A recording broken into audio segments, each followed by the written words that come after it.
Je suis ravie de vous retrouver avec un nouvel épisode Memento Vivere.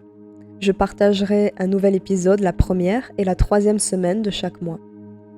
Pour commencer cette année et marquer le retour des vidéos Memento Vivere, j'aimerais vous citer quelques passages d'une conférence de Manly Palmer Hall.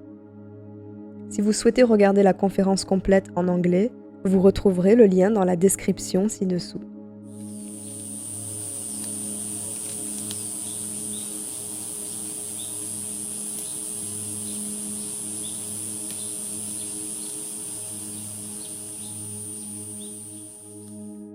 Dans cette conférence, Manly Palmer Hall parle du karma, autrement dit de la loi de cause à effet, également connue sous le nom de la loi naturelle.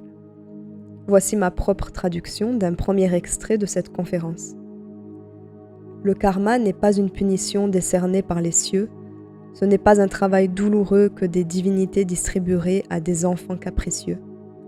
Le karma est simplement le fait qu'il existe des règles dans le jeu de la vie, règles dans la création, règles qui sont aussi rigides que la loi de la gravité, règles qui ne peuvent être enfreintes, et de longues périodes de contemplation ont incorporé ces règles dans les écrits théologiques de la plupart des nations du monde.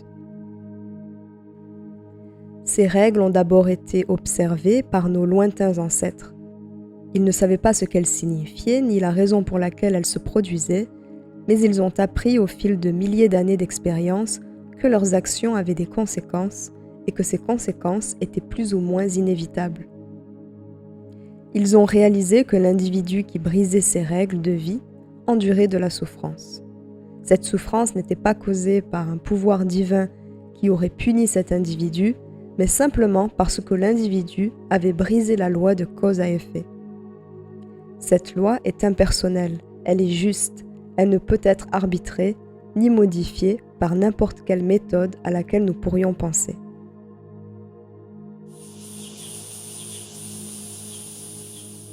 J'ai trouvé cette explication de la loi de cause à effet, du karma ou de la loi naturelle très claire. Dans cette conférence, il mentionne également que lorsque nous négligeons les règles de la nature ne négligera pas nos erreurs.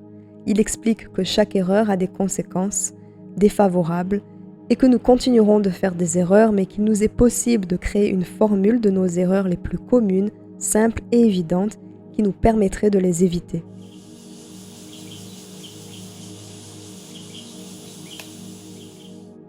Voici d'autres passages de cette même conférence que j'ai traduits et que j'ai trouvés très clairs et profonds. Les effets des causes sont calculés sur le même plan où les causalités se produisent.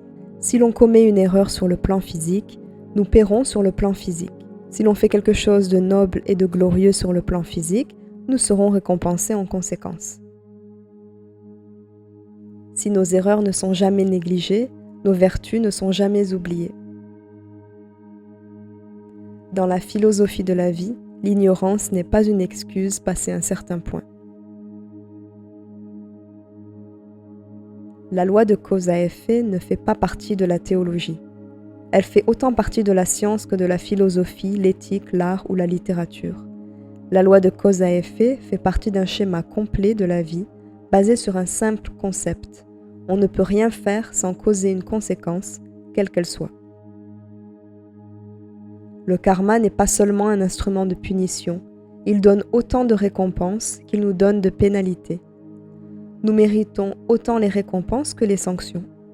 Nous sommes les créateurs du karma et de nos destinées dans nos propres vies personnelles. Ce que l'on fait est la base de ce que nous sommes. Ce que nous sommes en train de faire est la base de ce que nous serons lors du moment venu.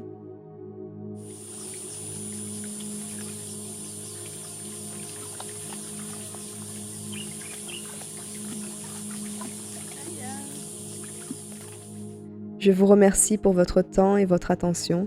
Je vous retrouverai ici même dans 2 semaines. À très vite et n'oubliez pas de vivre.